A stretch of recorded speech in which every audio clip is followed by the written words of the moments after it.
বাংলা। আওয়ামী লীগ সরকারের পতনের পর থেকে একের পর এক মামলার আসামি হচ্ছেন দলটির নেতাকর্মীরা। ছাত্র জনতার আন্দোলন চলাকালে হত্যাকাণ্ড সহ অতীতের বিভিন্ন ঘটনার নতুন করে মামলার রুজু হচ্ছে। এর ফলে দলটির শীর্ষ পর্যায়ের নেতা থেকে শুরু করে তৃণমূলের কর্মীরাও গা ঢাকা দিয়েছেন। কেউ কেউ অবৈধভাবে দেশ ত্যাগের চেষ্টাও করছেন। শুধু আওয়ামী লীগের নেতাকর্মী নন, পালিয়ে বেড়াচ্ছেন দলটির সঙ্গে সম্পর্কিত বিনোদন জগতের তারকারাও। এই যেমন চিত্রনায়িকা মাহিয়া মাহি বঙ্গবন্ধু সাংস্কৃতিক জোটের কেন্দ্রীয় কমিটিতে যুগ্ম সাধারণ সম্পাদকের দায়িত্বে ছিলেন।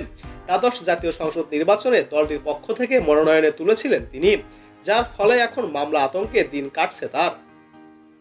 সামাজিক যোগাযোগ মাধ্যমে কিছুটা সক্রিয় থাকলেও শুটিং ফ্লোরে আর দেখা নেই। মোবাইল নম্বর কিংবা হোয়াটসঅ্যাপে যোগাযোগের চেষ্টা করলেও সাড়া দিচ্ছেন না।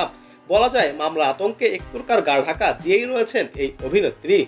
প্রসঙ্গত, আওয়ামী লীগ সরকার পতনের পর দেশ ত্যাগ করতে গিয়ে হযরত শাহজালাল আন্তর্জাতিক বিমানবন্দরে নিরাপত্তা কর্মীদের জেরার মুখে পড়েন মাহিয়া মাহি। সেখানে তাকে 1.5 ঘন্টা বসে থাকতেও হয়েছে। গোয়েন্দা সংস্থার বিভিন্ন প্রশ্নের মুখে পড়তে হয়েছেও তাকে।